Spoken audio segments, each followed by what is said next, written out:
महाराष्ट्राच्या राजकारणात ठाकरे बंधूंची चर्चा नेहमीच रंगलेली पाहायला मिळते. राज आणि उद्धव या दोघांमध्ये टोकाचे मतभेद आहेत, पण राजकीय पटलावर स्वतंत्र असले तरी कौटुंबिक सोहळ्यात दोघे एकत्र पाहायला मिळतात. राज आणि उद्धव ठाकरे हे दोघेही राजकीयदृष्ट्या एकत्र यावेत अशी सर्वसामान्य शिवसैनिकांची इच्छा आहे. त्यासाठी अनेकदा प्रयत्न सुद्धा झाले, पण शिवसैनिकांचं स्वप्न अजूनही काही पूर्ण झालेलं नाही. अधूनमधून राज आणि उद्धव यांच्या भेटीगाठी होत असतात. अशीच एक भेट नुकतीच या दोघांमध्ये घडून आली. त्यामुळे पुन्हा एकदा राज आणि उद्धव एकत्र येणार अशा वावड्या उठल्या. दरम्यान दोन्ही ठाकरे बंधू एकत्र येण्याचं नेमकं कारण काय? दोन्ही भावांमधले मतभेद मिटले? राज ठाकरे आणि उद्धव ठाकरे एकत्र येणार? या प्रश्नांची उत्तरे या व्हिडिओतून जाणून घेऊया. त्यासाठी हा व्हिडिओ शेवटपर्यंत पाहत राहा आणि टाइम्स नाऊ मराठीला फॉलो आणि सबस्क्राईब करायला विसरू नका.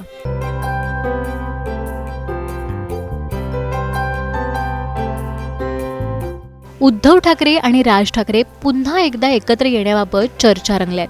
निमित्त ठरलंय ते म्हणजे ठाकरे बंधूंची झालेली भेट. मुंबईतल्या एका लग्न सोहळ्यात ठाकरे बंधू एकत्र आलेले पाहायला मिळाले. एका प्रशासकीय अधिकाऱ्याच्या मुलाच्या लग्न सोहळ्याला राज आणि उद्धव ठाकरे यांनी हजेरी लावली. यावेळी रश्मी ठाकरे सुद्धा उपस्थित होत्या. या लग्न सोहळ्यात हे तिघही एकत्र उभे राहून गप्पा मारत आहेत. हास्य विनोद केलेले फोटो चांगलेच व्हायरल झालेत. ठाकरे बंधूंची गेल्या काही महिन्यांमध्ये झालेली ही तिसरी भेट आहे.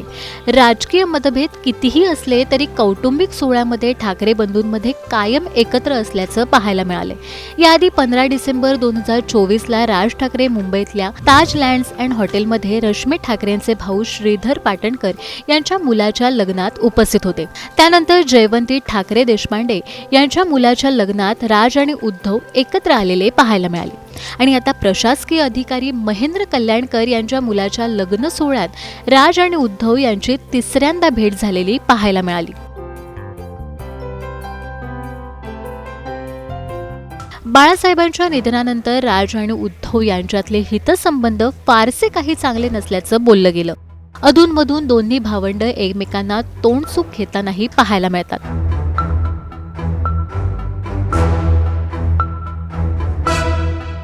तसं तर राज आणि उद्धव यांचं सध्याच्या काळातील राजकीय भवितव्य अधांतरीच असल्याचं पाहायला मिळतंय. राज ठाकरे आपली मनसे टिकवून ठेवण्यासाठी धडपडत असल्याचं बोललं जातंय.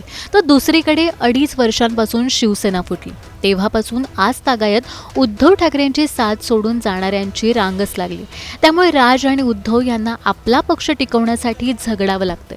नुकत्याच झालेल्या विधानसभा निवडणुकीत ठाकरेंच्या शिवसेनेला अपयश आलं, तर राज ठाकरेंच्या मनसेला भोपळाही फोडता आलेला नाही. त्यामुळे राजकीय अस्थिरता झेलणाऱ्या दोन्ही भावांनी एकत्र यावं अशी इच्छा कार्यकर्ते व्यक्त करताना दिसतात. कधी बॅनरमधून, कधी सोशल मीडिया पोस्टमधून कार्यकर्त्यांचे दोन्ही भावांमधील दरी मिटवण्याचे प्रयत्न सुरू असतात. येत्या काही महिन्यात स्थानिक स्वराज्य संस्थांच्या निवडणुका होणार आहेत. राज आणि उद्धव यांच्यात सतत होणाऱ्या भेटीगाठी म्हणजे निवडणुकीत एकत्र येण्याचे संकेत तर नाहीत ना, अशी शंका राजकीय विश्लेषकांनी व्यक्त केली आहे. स्थानिक स्वराज्य संस्था निवडणुकीच्या निमित्ताने दोन्ही बंधूंची मनं जुळतील असं तुम्हाला वाटतं का? आम्हाला कमेंट करून नक्की सांगा.